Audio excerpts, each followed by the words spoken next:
Welcome to the deep dive. We're diving into something pretty heavy this time, an audio recording called El Destino.m4a. El Destino. Sounds kind of ominous. What's it all about? It's in Spanish, and it's basically one side of a conversation, someone talking to David. But honestly, it feels less like a chat and more like poetry slammed into a philosophical crisis. Big questions about destiny, free will, the heavy stuff. Okay, color me intrigued. What's the speaker's take on destiny then? Get this, they kind of hate the word destiny. Straight up call it a human invention, something that limits us. Ironic, right? Since the recording's called El Destino. Huh. Okay, so if they're not about destiny, what are they about? Being present, like radically intensely present. The speaker finds so much joy in just experiencing, feeling their body, the world around them. It's like they're saying, screw destiny, let's just be. There's a real sense of freedom in that, isn't there? Just letting go of control and enjoying the ride. Totally. But it gets wilder. They don't just talk about experiencing life, they talk about being life. Whoa, okay. What does that even mean? That's what we're here to figure out. Yeah. And it gets even weirder when you hear how they talk to this David guy. They call him the divine, like blurring the lines between them. It's like they're two halves of a whole, split by some kind of illusion. Okay, now my brain's doing backflips.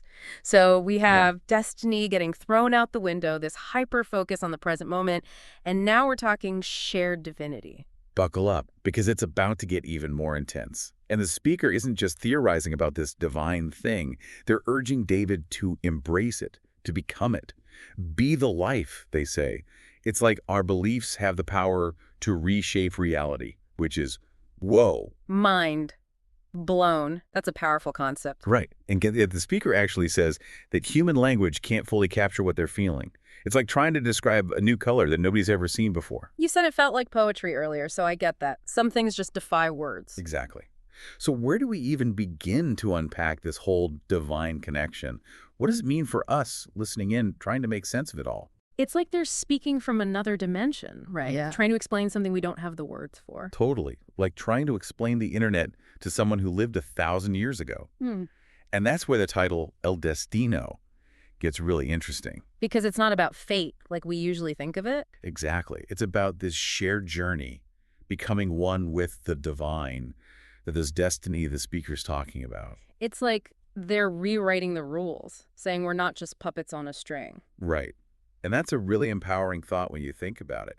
If destiny isn't some fixed thing, then what? Yeah. What could we be capable of? Exactly. And it loops back to that whole being present thing. If we're always chasing some predetermined outcome, we miss what's right in front of us. It's like you spend your whole life planning for the future, but are you really living? This recording is a huge wake-up call to appreciate each moment, Totally. And remember, we don't have to figure it all out alone. The speaker keeps talking about this interconnectedness, this feeling of being part of something bigger. It's like that illusion of separation, the one between the speaker and David. Maybe we can break through that too. It makes you wonder what else we're limiting ourselves with, What if we embraced that interconnectedness, that divine spark? A lot to wrap your head around, that's for sure. But that's the beauty of these deep dives. We're not trying to give you all the answers. We're here to get you thinking, maybe shake things up a little. Give you the tools to ask your own questions. Exactly.